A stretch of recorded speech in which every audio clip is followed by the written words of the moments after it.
ಮಾನ್ಯ ಸುರೇಶ್ ಕುಮಾರ್ ಅವರು ಹಿರಿಯ ಸದಸ್ಯರು, ಅವರು ಮಾತನಾಡೋಕ್ಕೆ ನಮ್ದೇನು ತಕರಾರಿಲ್ಲ, ಮಾತನಾಡಲಿ, ಸಂವಿಧಾನ ಓದಿ ಹೇಳಲಿ, ಅದ್ರ ಬಗ್ಗೆ ತಕರಾರಿಲ್ಲ. ಬಟ್ ಅದು ಬೈತಿ ಸುರೇಶ್ ಅವರಿಗೆ ಹೇಳಿದಂಥ ಮಾತುಗಳಿದೆಯಲ್ಲ, ನೀವು 9 ತಿಂಗಳಿಗೆ ಹುಟ್ಟಿದ್ದೀರಿ, 7 ತಿಂಗಳಿಗೆ ಹುಟ್ಟಿದ್ದೀರಿ, ಅದು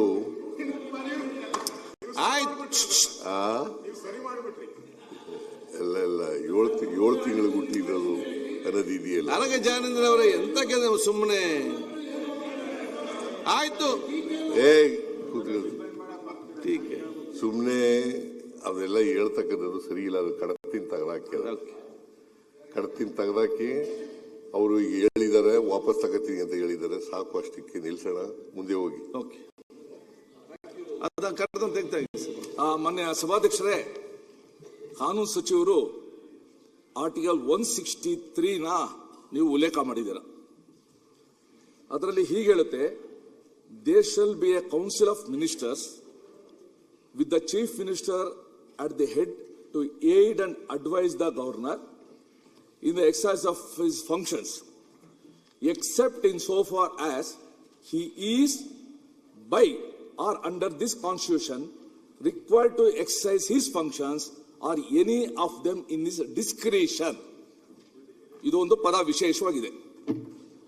ನೆಕ್ಸ್ಟ್ ಹೇಳ್ತಾರೆ, any question arises, ದಯವಿಟ್ಟು ಮುಂದಕ್ಕೆ ಓದಿ. ಡಿಸ್ಕ್ರಿಷನ್ ಸಂಪೂರ್ಣ ವಿವೇಚನೆ ಪೂರ್ತಿ ಸತ್ಯ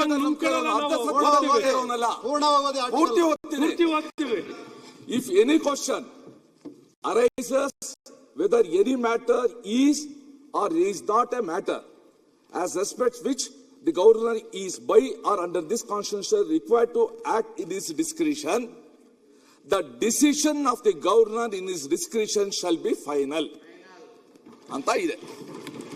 ಈಗ ಈಗ ನೀವು ನಿಮ್ಮ ಗವರ್ನರ್ಸ್ ಅಡ್ರೆಸ್ ಅಲ್ಲಿ, ನಿಮ್ಮ ಗವರ್ನರ್ಸ್ ಅಡ್ರೆಸ್ ಅಂತ ಹೇಳಿದ್ದೀನಪ್ಪ ಬಾಲಕೃಷ್ಣ, ಗವರ್ನರ್ಸ್ ಅಡ್ರೆಸ್ ಈಗ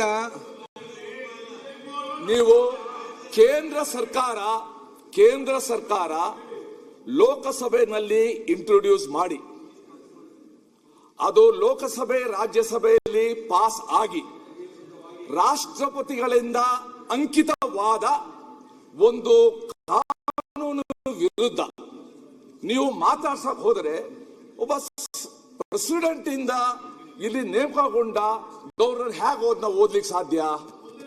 ಇದು ಬಹಳ ಇಂಪಾರ್ಟೆಂಟ್. ಇದನ್ನ ನೀವು ಬಜೆಟ್ ಅಲ್ಲಿ ಮಾತಾಡಿ, ಬಜೆಟ್ ಅಲ್ಲಿ ಇನ್ನೂ ಒಂದು 10 ಬೇರೆ ಬರೀರಿದ್ದ, ಅದನ್ನ ನಾವೇನ್ ಬೇಕೋ ಡಿಫೆಂಡ್ ಮಾಡ್ತೀವಿ. ಆದ್ರೆ ಗವರ್ನರ್ ಹತ್ರ ನಿಮ್ಮ ಅವ್ರು ಹೇಳಿದ್ರು ದಕ್ಷಿಣ ಭಾರತದ ಎಲ್ಲಾ ರಾಜ್ಯಗಳು ಅಂತ, ಆದ್ರೆ ಇದು ಇಂಡಿಯಾ ಅಲಯನ್ಸ್ ಅಂತ ಇದೆ, ಅದು ಬೇರೆ. ಎಲ್ಲಾ ರಾಜ್ಯಗಳು ಇಂಡಿಯಾ ಅಲಯನ್ಸ್ ಅಲ್ಲಿ ಇಲ್ಲ. ಆದ್ರೆ ಒಂದು ಪಾರ್ಲಿಮೆಂಟ್ ಅಲ್ಲಿ ಪಾಸ್ ಆದ ಒಂದು ವಿಧೇಯಕ ಕಾಯ್ದೆ ಆಗಿ, ಅಂದ್ರೆ ರಾಷ್ಟ್ರಪತಿಗಳ ಅಂಕಿತ ಆದ್ಮೇಲೆ ಅದರ ವಿರುದ್ಧ ನೀವು ರಾಜ್ಯಪಾಲರ ಹತ್ರ ಮಾತಾಡ್ಸ ಟ್ರೈ ಮಾಡ್ತೀರಲ್ಲ, ನಿಮ್ಮ ಧೀರತ್ವವನ್ನ, ನಿಮ್ಮ ವೀರತ್ವವನ್ನ, ನಿಮ್ಮ ಬಂಡತನವನ್ನ ಮೆಚ್ಕೋಬೇಕು. ನೀವು ಮಾಡಿಲ್ವಾ? ಸುರೇಶ್ ಕುಮಾರ್ ತಾವು ಹೇಳಿದ್ದೀರಿ, ನಿಮ್ಮ ಸರ್ಕಾರದಿಂದ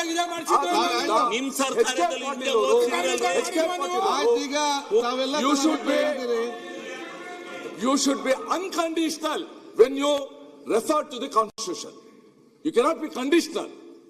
ಸೊ ಅದಕ್ಕೋಸ್ಕರ ನೀವು 175, 176 ಏನ್ ಹೇಳ್ತೀರಾ, ಅದೇ ತರ 163(2) ಕೂಡ ನೋಡಿ, it is left to the discretion of the governor. ನಾನು ಏನ್ ಹೇಳ್ಬೇಕು ಅದು ಹೇಳ್ತೀನಿ, ಅಡ್ರೆಸ್ ಮಾಡಿ. ನೀವು ಸಣ್ಣ ಆಗ್ಬೇಕಲ್ವಾ? ಅದು ಒಂದು ಉತ್ತಮ ಆಹಾರದಿಂದ ಸಣ್ಣ ಆಗ್ಬೇಕಲ್ವಾ? ಪ್ರತಿದಿನ ನಮ್ಮ ಜೀನಿ ಸ್ಲಿಮ್ ನ ಯೂಸ್ ಮಾಡಿ ಯಾವುದೇ ಸೈಡ್ ಎಫೆಕ್ಟ್ ಇಲ್ದಂಗೆ ನೀವು ಸಣ್ಣ ಆಗ್ತೀರಾ.